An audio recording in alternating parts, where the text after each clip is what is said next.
Boa noite. Está começando a entrevista com os candidatos à Prefeitura da capital paulista. Eu sou o sociólogo e professor Carlos Loyola, conselheiro municipal do Imboimirim e âncora. Também participo desta entrevista, se houver problemas técnicos, a conselheira Simone Oliveira, professora, advogada e membro do Conselho da Freguesia do Ó e Brasilândia. Quero lembrar a todos que esta iniciativa partiu de forma voluntária e independente pelos cidadãos que atuam nos conselhos participativos nas 32 subprefeituras da capital paulista. E o Conselho Participativo Municipal de Pinheiros gentilmente está hospedando a transmissão. É importante frisar que o Conselho Participativo Municipal é um organismo autônomo da sociedade civil, reconhecido pelo poder público como espaço consultivo e de representação da sociedade criado pela Lei 2013.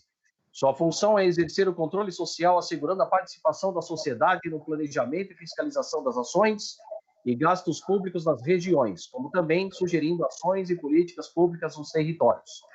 Todos os candidatos receberam os convites e o modelo desta entrevista antecipadamente para que pudesse confirmar a presença. No entanto, Andréia Matarazzo, Arthur Duval, Bruno Covas, Celso Russomano, Levi Fidelis e Márcio França recusaram o convite, cada um alegando diversos motivos. Sendo assim, estamos estudando a possibilidade de estender o convite aos vice-prefeitos. O nosso entrevistado de hoje é o candidato Orlando Silva, do PCdoB, Partido Comunista do Brasil. E antes de passarmos a palavra ao candidato, observemos as regras. O candidato terá 3 minutos para se apresentar e falar sobre suas propostas. Em seguida, são feitas 5 rodadas de perguntas, onde o candidato escolherá nominalmente por número das perguntas feitas pelos conselheiros e terá 2 minutos para respondê-las. Após respondê-las, outras 2 perguntas serão enviadas pelos internautas e selecionadas pelo nosso conselheiro encarregado, Tony Peixoto, na plataforma Facebook e outra no YouTube. Os temas são educação, gestão, meio ambiente, mobilidade, saúde e segurança. Muito boa noite, candidato Orlando Silva, seja bem-vindo. O senhor tem 3 minutos para fazer as suas apresentações e falar sobre suas propostas. Contando. Eu que agradeço muito a professor Carlos, a oportunidade de participar desse bate-papo. Eu tenho uma relação, além de política, afetiva com os conselhos participativos da cidade de São Paulo, porque eu fui vereador em 2013 e estava na Câmara Municipal quando nós aprovamos essa lei, e eu tenho convicção de que o controle social é gestão pública. O gestor que tiver inteligência se ancora no controle social. Os conselhos participativos devem incidir sobre as políticas públicas, colaborar com a elaboração de novas políticas públicas, porque eles são, em alguma medida, a caixa de ressonância das demandas da sociedade. Dão legitimidade a demandas sociais que vão além de um pleito individual ou de um grupo, mas passam a ser a demanda da cidade. Eu tenho, portanto, um profundo compromisso com a gestão participativa. Eu acredito na gestão participativa, na gestão descentralizada, e considero que o controle social é um instrumento para a melhor eficácia na política pública. Eu nasci na periferia, cresci na periferia, nasci na Bahia, moro em São Paulo há quase 30 anos, sou filho do movimento social, desde 15 anos de idade participei de movimentos de educação. Foi no movimento social que eu conheci o presidente Lula, e quando o presidente Lula foi eleito presidente, me convidou para compor o seu governo, porque ele queria juntar esporte e educação. Tenho a honra de ter sido do governo dos presidentes Lula e Dilma por 9 anos, 6 desses 9 anos como ministro de Estado, como disse, fui vereador, deputado federal, fui vice-líder do governo Dilma, líder da oposição, líder da minha bancada, e considero que a minha experiência de vida, nascido e crescido na periferia, saber o que é escola pública, transporte público, ser criado por mãe solo, trabalhar aos 13 anos, ter enchente em casa, tudo isso me ensinou a ter um maior compromisso com o povo que mais precisa. A minha vivência no movimento social me ensinou que a luta popular é que pode produzir conquistas e é importante um governo democrático. E a experiência como gestor me deu pistas sobre como fazer. Eu sei fazer gestão porque fiz durante 9 anos do governo. E a experiência no parlamento me ensinou que o diálogo é uma ferramenta fundamental para a produção de bons projetos. Me considero, portanto, preparado para enfrentar esse desafio de governar São Paulo e, na minha visão, tem que ter um foco, que é governar para a periferia, que, na sua grande parte, é esquecida na cidade de São Paulo. São Paulo é uma cidade tão rica quanto desigual. Enfrentar essa desigualdade é a missão que eu quero para o meu governo, juntamente com a enfermeira Andréa, que é a servidora municipal do Hospital Municipal da Moca. Eu quero, juntamente com a enfermeira Andréa, construir um projeto popular na cidade de São Paulo, com a perspectiva democrática e de cuidar de quem mais precisa. Obrigado, candidato. Vamos passar as perguntas, mas antes eu gostaria de combinar com o senhor o seguinte: quando faltar 30 segundos para acabar o tempo, eu vou fazer o número 3, para que eu não interrompa a sua fala, porque é inconveniente quando a pessoa está falando e a outra... Né? Bom, candidato, é o seguinte, temos 8 questões sobre educação. Então, o senhor pode escolher de 1 a 8, qualquer uma delas, para que eu possa... 1. Vamos lá. Em junho deste ano, existia uma fila de mais de 22 mil crianças aguardando uma vaga em creches. Na sua gestão, como pretende reduzir significativamente este índice? Olha, eu acredito que a prefeitura tem que construir creche, porque eu não acredito nesse modelo de creche conveniada. Por quê? Porque você tem um padrão, evidentemente, abaixo do nível das creches da administração direta. Quem conhece a creche da prefeitura sabe que a creche direta, com o professor concursado, tem um nível de instalação, um nível de serviço diferente. O professor da creche conveniada trabalha 1/3 a mais, ganha 1/3 a menos. A creche conveniada é sustentada com repasse per capita, o que acaba motivando as entidades a aumentar o número de alunos por sala. Portanto, eu acredito que a prefeitura deveria se aproveitar, inclusive, de uma questão demográfica que tem reduzido a taxa de natalidade na cidade, para construir o que falta de creche direta, contratar professor e garantir o mesmo padrão de qualidade nas creches do município de São Paulo. 1. E 2, as creches precisam ampliar o prazo de atendimento. Quando a mãe precisa trabalhar, a creche está fechada. Quando ela volta para o trabalho, a creche já fechou. É necessário você ter um prazo maior, uma espécie de terceiro turno nas creches, para permitir que a mãe trabalhadora possa, ela própria, levar o seu filho para a creche e ela própria possa resgatar o seu filho da creche. Essa é uma obrigação que tem a Prefeitura Municipal. A primeira infância merece muita atenção, porque é na primeira infância que o desenvolvimento cognitivo da criança se dá. Então, cuidar dessa fase, incluindo assistência escolar, incluindo a alimentação, tudo isso é muito importante para a formação das nossas crianças. Então, na minha visão, tem que construir creche, contratar professor e diminuir a terceirização tal qual existe na cidade de São Paulo hoje. Obrigado, candidato. Bom, ainda não veio nenhuma pergunta do Facebook ou do YouTube, então o senhor tem direito a escolher mais 3. Como se posiciona em relação à pressão de empresários da educação mediante a imposição de EAD e a possível demissão de professores, como já ocorre em instituições particulares? Olha, eu tenho uma história em defesa da educação e meu mandato federal é um mandato que tem sido muito crítico com relação à forma mercantilista que tem sido feito a educação no Brasil. Particularmente no ensino superior, você tem famílias que outrora controlavam grandes grupos educacionais. Vocês conhecem as Faculdades Metropolitanas Unidas, que era do professor Edivaldo Alves, foi comprada por um fundo de investimento. Apenas a Unip e a Uniban ainda continuam com a tradição familiar de educação. As demais foram todas compradas por grupos de investidores que só vê planilha, só pensa em lucro, que, aliás, sistematicamente demitem professores e, por vezes, os recontratam com salários inferiores, creio, o que é uma flagrante ilegalidade, mas isso existe. Já fiz inúmeras denúncias desse caso, denúncia, inclusive, no Ministério do Trabalho, no extinto Ministério do Trabalho, audiências públicas na Comissão de Trabalho e Administração, quando eu era presidente dessa comissão. Portanto, eu tenho denunciado a mercantilização do ensino e o tratamento desrespeitoso com os educadores. Do mesmo modo, o ensino à distância, ele pode ser utilizado como um auxiliar para a educação, mas não pode ser utilizado de modo absoluto. E o que está acontecendo na rede de educação privada é a expansão sem regra, até para cursos da área de saúde. Eu sou autor de um projeto de lei na Câmara dos Deputados que proíbe ensino à distância para o curso de enfermagem. Eu sou contra ensino à distância para curso de saúde. Tem que ter pele, epiderme, contato com a pessoa. Não faz sentido. E esses polos presenciais que eles têm é um polo para atender uma quantidade enorme de alunos. Portanto, o IAD é um auxílio para a educação, mas não pode ocupar o espaço absoluto como querem os mercadores do ensino privado. Obrigado, candidato. Temos uma pergunta aqui sobre educação, do Fernando Rangel, né?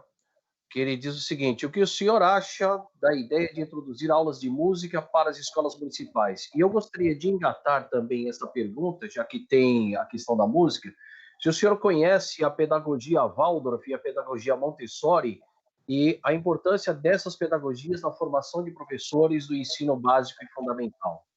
Conheço a pedagogia Waldorf, São Paulo tem algumas escolas Waldorf, são medidas que qualificam muito a formação dos nossos professores. E eu sou absolutamente a favor da arte e educação. A arte tem que compor o projeto pedagógico desde a primeira infância. Aliás, a Prefeitura de São Paulo tem uma escola chamada EMIA, Escola Municipal de Iniciação Artística. É uma escola que fica no Jabaquara, é uma escola espetacular. Eu lutei muito para que a minha filha pudesse entrar na EMIA. Nós ficamos 3 anos, no sorteio nós não conseguimos, ficamos na fila, a fila não deu, mas no 4º ano eu tive o privilégio da minha filha conviver naquela escola, que é uma escola espetacular. Eu pretendo, inclusive, espalhar a experiência da EMIA para outros pontos da cidade de São Paulo, porque é uma experiência muito positiva. E a arte, assim como o esporte, serão conteúdos das escolas em tempo integral. Eu acredito que o nosso desafio é cumprir a missão estabelecida por Anísio Teixeira há 100 anos atrás, no Manifesto da Escola Nova, quando ele falava da escola integral. Mário de Andrade, quando foi secretário de Cultura aqui em São Paulo, criou aquele Centro Raul Tabajara na Barra Funda, que tinha a mesma perspectiva. Era educação, ciência, arte, tudo integrado.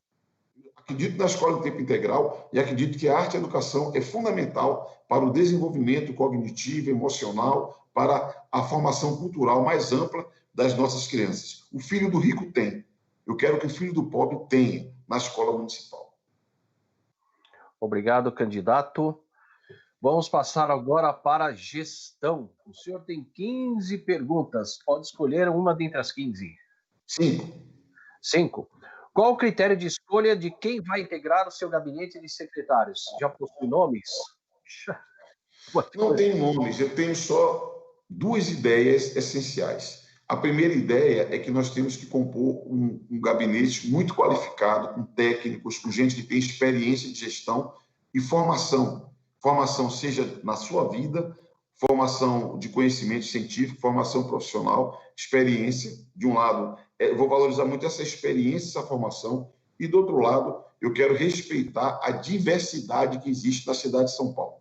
Porque no plano simbólico, isso é importante para o desenvolvimento político da cidade.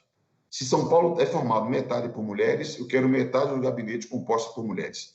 Se São Paulo tem 36% de negros, eu quero 36% de negros no gabinete. Então, eu vou qualificar pela formação técnica, pelo conhecimento, pela experiência, de um lado, e do outro lado, garantir a diversidade que está presente na sociedade, nos quadros que vão ocupar as posições de destaque no poder público. E eu acredito muito na qualidade dos servidores públicos municipais.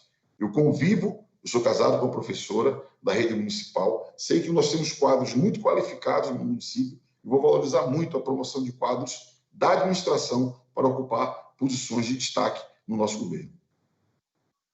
Obrigado, candidato. Vamos ver aqui. Não temos. Pode escolher outra também.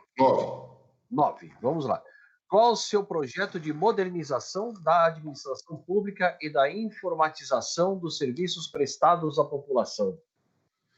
Olha, o conceito de smart cities, como se fala, né? Cidades inteligentes, é um conceito que São Paulo anda muito lentamente em busca dele.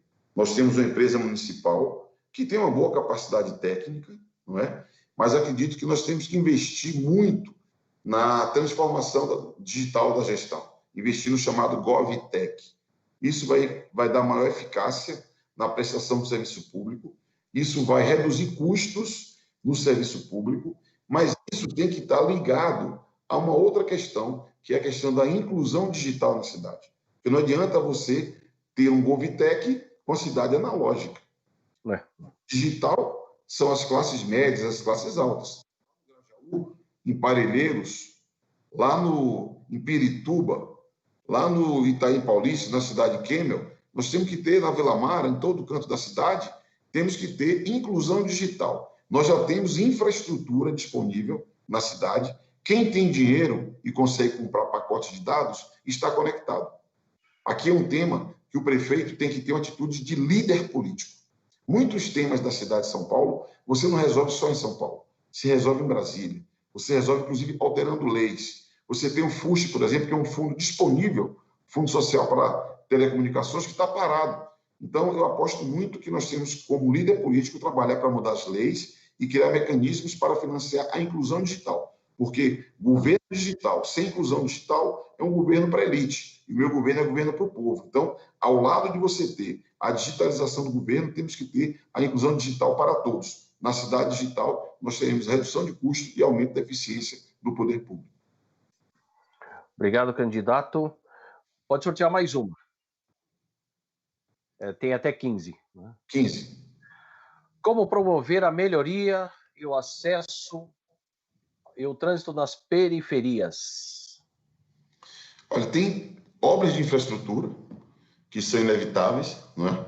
Quando você pega artérias como a estrada de Itapecerica, a estrada do Embu-Mirim, a estrada do Belmira Marinho, né? A Avenida Belmira Marinho, sobretudo a Zona Sul sofre muito com isso. Hoje eu fiz uma carreata na Marechal Tito, na Zona Leste. É incrível.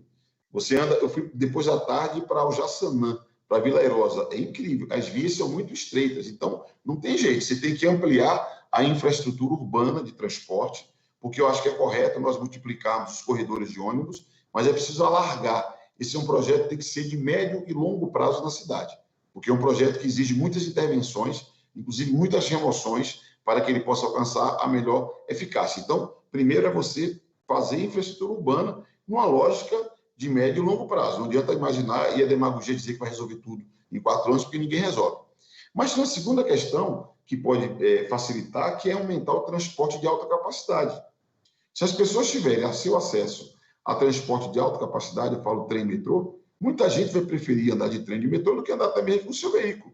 Só que a malha ferroviária, a malha metroviária de São Paulo é pequena. Aí você pode me perguntar, mas esse assunto é do Estado. Na minha visão, tudo que interessa ao cidadão paulistano interessa à prefeitura. São Paulo tem capacidade de contratar empréstimos internacionais. Por que não fazê-lo? Para investir no aumento do transporte de alta capacidade, que gera emprego, estimula o desenvolvimento, é algo que leva em conta muito o plano diretor da cidade, que tem como coluna vertebral aproximar o emprego da moradia, e essa aproximação pode ser territorial, mas pode ser pelas vias de acesso também. Então, eu diria que são 2 tarefas. Melhorar a infraestrutura de transporte, inclusive as vias de rolamento, que tem uma qualidade muito precária, de um lado, e, do outro lado, a prefeitura ser parte do esforço de expansão da malha de transporte de alta capacidade. Perfeito, candidato. Vamos passar agora para mobilidade urbana e meio ambiente. 21 questões. Qual escolhe? 5. Qual o seu projeto para melhorar o transporte público na cidade de São Paulo? Bom, praticamente a mesma questão, né? Eu vou incluir essa com as 6. O aumento de ciclofaixas é considerado importante para resolver o problema de locomoção urbana na cidade de São Paulo? Sim, já fica 2. Eu não compreendi a segunda. É que é o seguinte, a questão de número 5, o senhor praticamente já respondeu. Não, eu entendi. Eu não entendi a segunda questão que você fez. Tá. O aumento de ciclofaixas é considerado importante para resolver o problema da locomoção urbana na cidade de São Paulo? Olha, eu considero que sim. Mas eu começo a debater mobilidade pelas calçadas. São Paulo tem cerca de 35 mil quilômetros de calçadas. Parte delas é responsabilidade da prefeitura, tomar cuidadas. Parte dos moradores deve ter orientação da subprefeitura, assistência técnica. Eu moro numa rua de 800 metros. Não tem 30 metros sem obstáculo na calçada. Um cadeirante não consegue andar na minha rua. Uma pessoa idosa não consegue. Eu tenho um filho de 1 ano. Eu não saio com um carrinho de bebê. Eu tenho que levar ele no colo, porque eu ou vou disputar com o carro na rua. Então, cuidar de calçada, inclusive a sinalização, as passagens para os pedestres, é muito importante. Há quem diga que 20% das viagens de São Paulo são feitas pelos pedestres. Há quem fale que é 33%. Então, cuidar de calçada, para mim, é algo muito importante. Ciclofaixa, ciclovia, muito importante. Cresceu muito no governo do Haddad, deve crescer mais. Mas tem uma questão, tem que debater com as comunidades. Teve muito impacto em muitas áreas comerciais. E não adianta você fazer ignorando a realidade dos locais. Então, tem que ter um diálogo para que a gente veja o traçado seja feito em diálogo com a sociedade local, incluindo aí o comércio, não é? Ok, candidato. Temos a pergunta aqui de Osni Pandori. A CMTC não atendia a população de uma maneira eficaz. Hoje, a máfia dos transportes domina o mercado. O que fazer? Fortalecer a São Paulo Transporte. Porque eu concordo que você tem uma máfia controlando o sistema de transporte urbano de São Paulo, sobretudo porque as regras de licitação, na minha visão, não são transparentes. Esse papo de que tem que ter determinados requisitos, só os mesmos têm para poder vencer a licitação, isso não existe, né? O que se tem aqui é um conluio que é armado para vencer a licitação do transporte. Por isso que elas ficaram penduradas no Tribunal de Contas do município durante tanto tempo. Então, eu considero que é necessário ter transparência no processo de licitação, novas regras, tem que ter competição de verdade.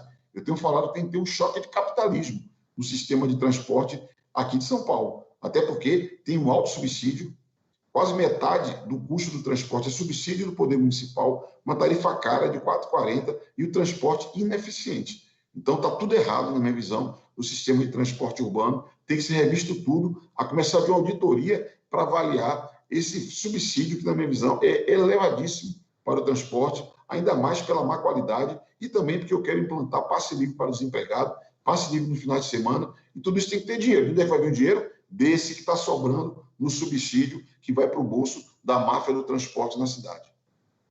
Perfeito, candidato. Temos uma pergunta aqui da Sociedade Amigos do Riviera, eu moro aqui perto da represa do Guarapiranga, que diz o seguinte: qual a proposta em relação à represa do Guarapiranga no tocante à preservação de mananciais e as reinvasões denunciadas pela revista Veja?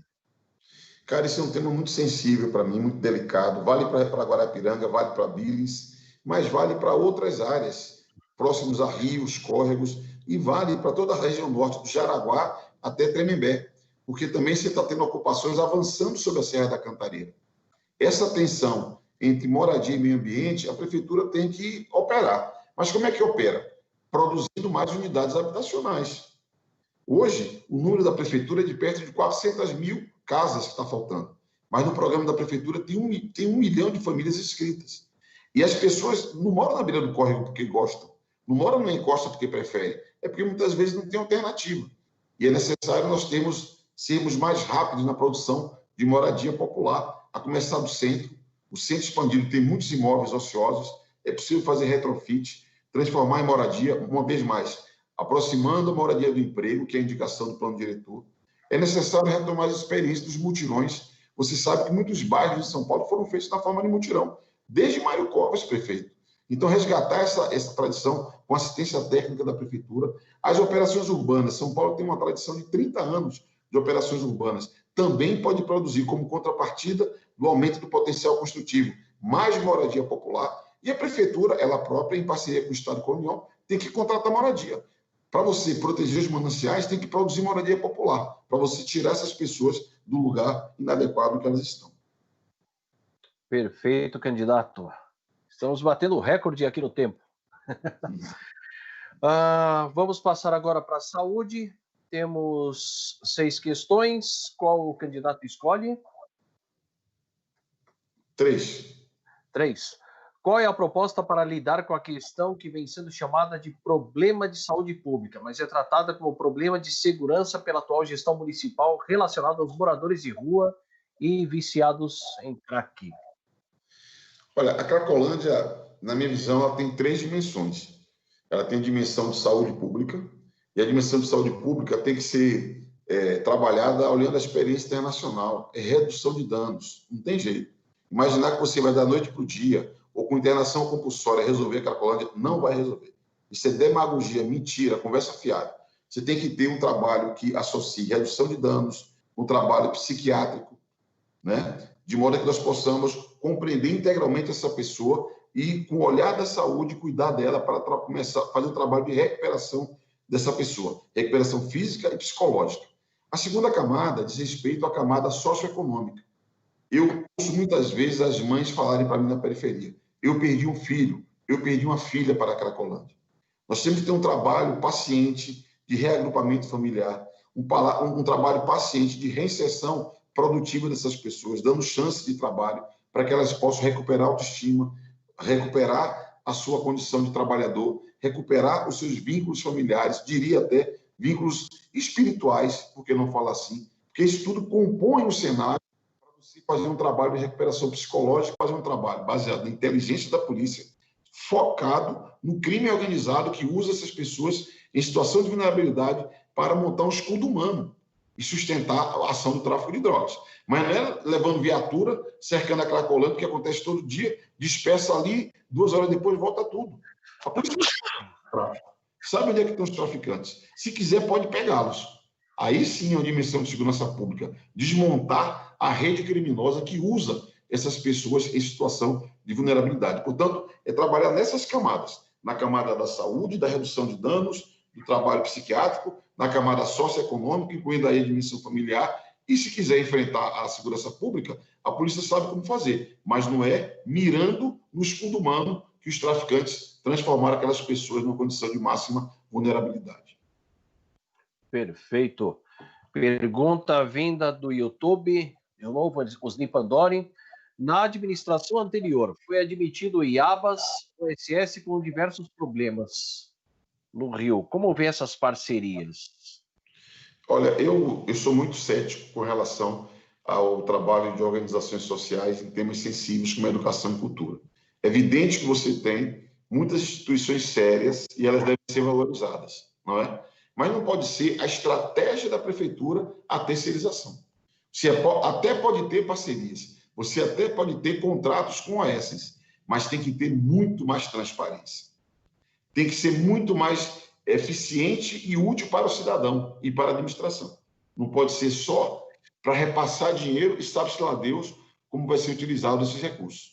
Então, eu defendo a participação, o protagonismo no SUS do poder público. E pode ter uma parceria com o setor privado, pode ter a parceria com OAS, mas tem mais regra de transparência e garantia de boa utilização do dinheiro público. Perfeito, candidato. Tem direito ao sorteio de mais uma. 4. Gostaria de saber quais as propostas no âmbito do tratamento humano para com usuários de drogas lícitas e ilícitas, em especial a respeito da redução de danos. Bom, eu falei sobre isso, eu falei um pouco da Cracolândia, mas eu vou dar um ponto de vista. Porque, veja, você tem drogas, que são chamadas drogas sociais, são drogas legais e que têm um grande impacto na vida das pessoas. O álcool é o maior exemplo, não é? O alcoolismo é muito grande, ele é a base da violência doméstica, da violência contra a mulher, é a base de muitos problemas na periferia, em eventos que acontecem sem horário, sem regra. Então, nós temos que ter a educação ser um parceiro nosso, para a gente formar as novas gerações, instruindo e falando abertamente sobre os riscos que as drogas legais e ilegais podem oferecer. E as drogas ilegais, francamente, eu considero que nós deveríamos tratar como tema de saúde pública, não como tema de segurança pública. Porque enquanto você mantiver na clandestinidade, você vai estar fortalecendo o crime organizado. E se você trata como tema de saúde pública, você pode, inclusive, acolher essas pessoas quando tem uma condição de dependência química que foge do seu controle e cuidar dessas pessoas. Cuidar, inclusive, psicologicamente, né, fazer um trabalho psiquiátrico. Então, o Brasil tem que parar de hipocrisia no que diz respeito à questão das drogas e valorizar mais a educação. Olha o caso do tabaco. O tabagismo teve uma redução muito forte e a educação foi algo muito importante. Eu acredito nisso, na pedagogia e no tratamento como um tema de saúde pública. Perfeito, candidato. Vamos passar agora para a última rodada, que é de segurança. Temos 8 questões. Qual o candidato escolhe?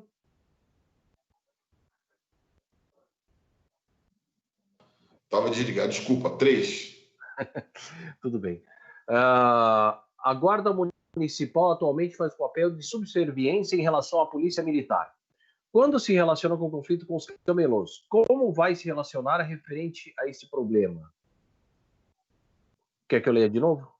Não, veja, eu sou muito... Eu tenho muita confiança na Guarda Metropolitana. A Guarda civil, né, na GCM. Agora, ela é uma guarda civil, ela não é uma guarda militar. Já começa daí. Não é por acaso que ela chama guarda civil. É porque ela tem uma missão estabelecida na Constituição Federal e na lei orgânica do município de São Paulo.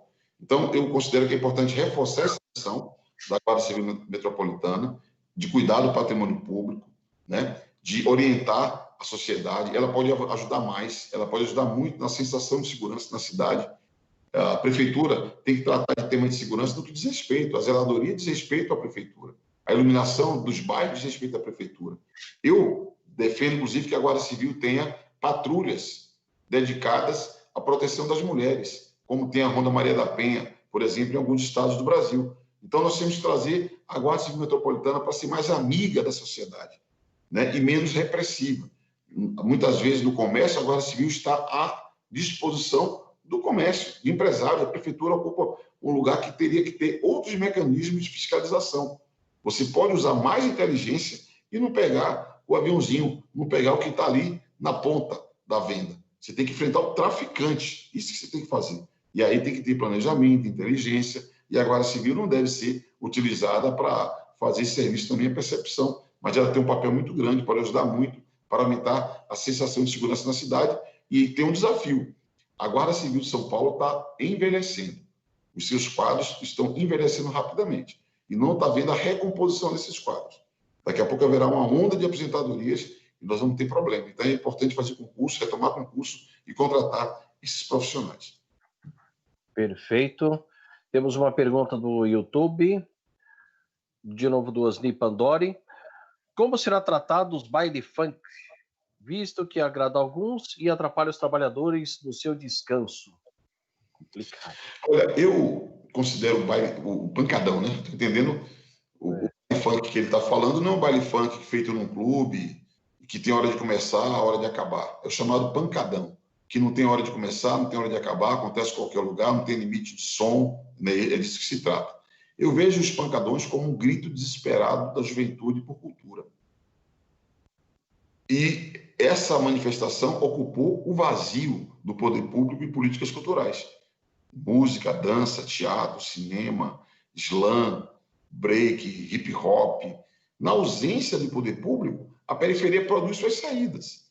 A periferia produz bibliotecas comunitárias, porque não tem biblioteca na periferia, rodas e terreiros de samba, porque não tem espetáculos musicais, os saraus, de quem gosta de letras, leitura, literatura, né? E o pancadão. É outra forma que a periferia produziu na ausência do poder público.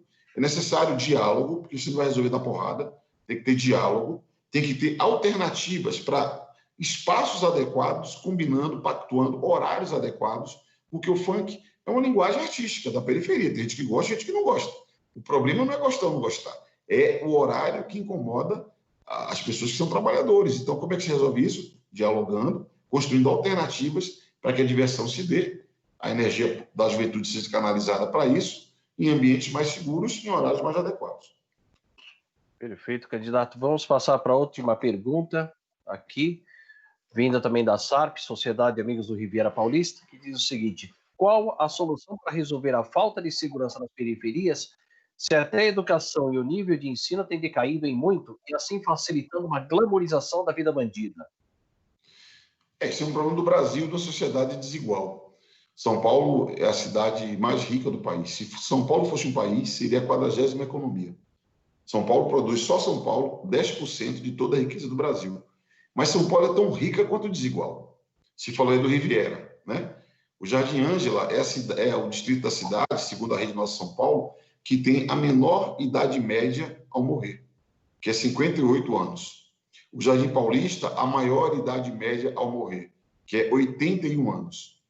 Essa diferença de 23 anos é curioso, né? Porque é a mesma diferença de 23 quilômetros entre um distrito e outro. É como se você caminhasse do Jardim Paulista até o Jardim Ângela, cada quilômetro andado é um ano de vida que você perde. Isso é um escândalo. É claro que eu sei que no Jardim Paulista, porque no São Paulo também tem isso, tem periferia no centro. E tem áreas muito bem situadas na periferia. Aliás, você está numa área dessas, não é? Riviera tem lugares incríveis ali. Que, aliás, é uma outra contradição que a gente vive, né? Nos mesmos distritos, Eu morei muito tempo na Vila Mariana. Tinha uma favela incrível, do lado de um lugar que só morava médico. Então, essas desigualdades de São Paulo é que dão base à violência.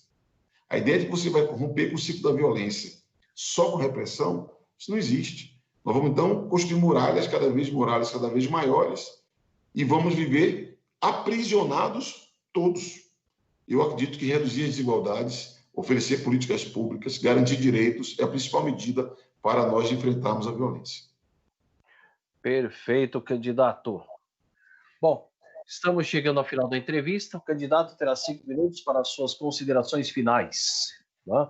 Mas aqui nessas considerações finais, candidato, eu gosto de fazer uma pergunta, não é bem uma pergunta, mas é aquele momento em que o candidato, o partido e ideologia se juntam numa coisa só, né? E aí, candidato, você poderá fazer o seu fechamento, mas eu gostaria que respondesse pelo menos uma inquietação, né? Diante do que se fala a respeito do comunismo segundo Olavo de Carvalho, comunismo segundo o que falam da China e do que foi da União Soviética, como é que está o comunismo, candidato? Fale a respeito dele. Olha, é preciso olhar para a história. Hoje no mundo, o regime principal econômico e social é o regime capitalista. Mas nem sempre no mundo foi capitalista. Você teve ao longo da história várias formas de organização da sociedade. Assim como o capitalismo não é um sistema que existiu sempre para trás, não necessariamente vai existir sempre para frente. Os regimes econômicos, sociais, políticos, culturais, eles mudam ao longo do tempo.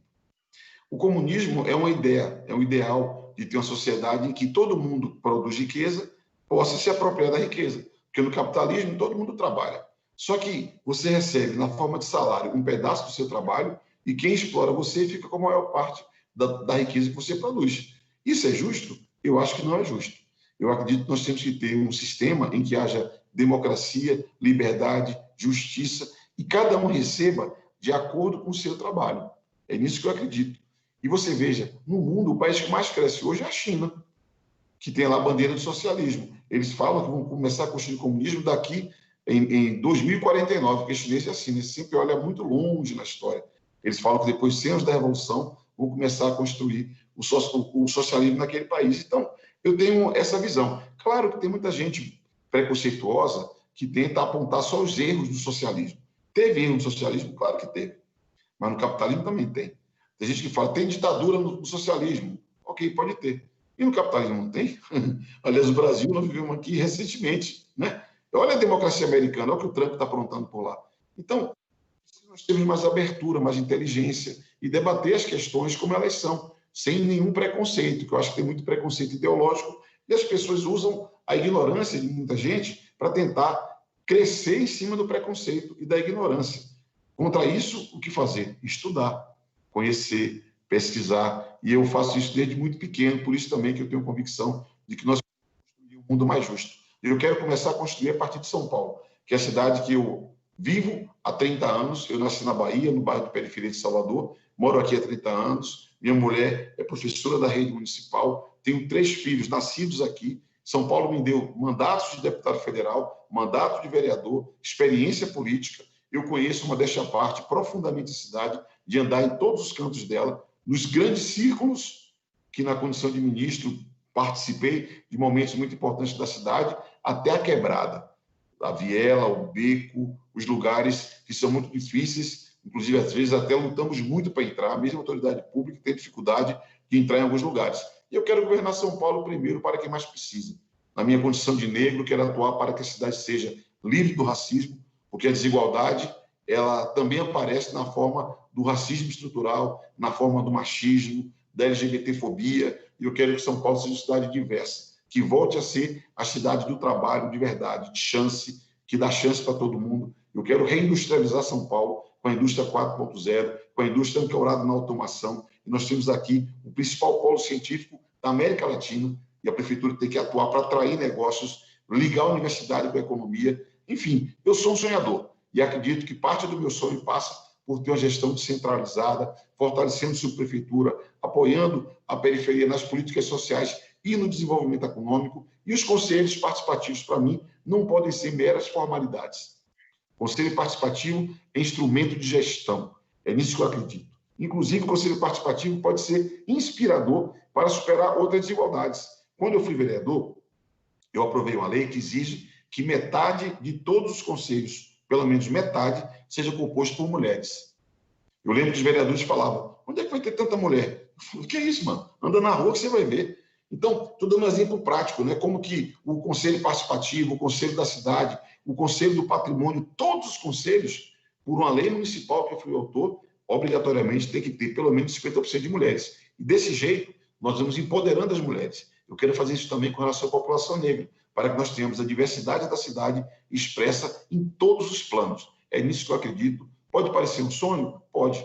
Mas eu sou daqueles que crê assim, não sabendo que era impossível, foi lá e fez. É isso que eu quero fazer. Por isso eu quero ser prefeito de São Paulo. Peço o seu voto, professor Carlos. Peço o voto de todos que me acompanham aqui. Meu número é 65. E peço o voto também 65 para vereadores e vereadoras da minha chapa, que é uma chapa linda, feita de guerreiros, guerreiras, trabalhadores das várias áreas e gente que está pronta para representar o povo de São Paulo. Obrigado, candidato. Bom, queremos agradecer a participação do candidato e dos responsáveis pela realização do projeto e dos internautas. Lembrando que dia 10/11 é a candidata Marina Elon do Rede de Sustentabilidade às 21 horas. Todos são convidados para participar das mesmas plataformas. Candidato, muito obrigado pela sua participação nesse tempo recorde que fizemos a nossa entrevista. Mas foi errado? Teve alguma coisa errada? Eu falei alguma coisa errada? Não, nós simplesmente acabamos antes do tempo. Né? Começamos um pouco depois e acabamos ainda dentro. Tínhamos... Mas não respondi as questões, não respondi? Respondeu. Muito obrigado. Né? Eu tenho um defeito de fábrica, que eu nasci na Bahia, e baiano fala muito. Eu estou me educando para falar menos, ser objetivo e respeitar o tempo. Obrigado pela atenção de vocês, um abraço a todos. Se cuidem, a Covid é muito perigosa. Tá certo. Obrigado, candidato. Boa noite. Boa noite.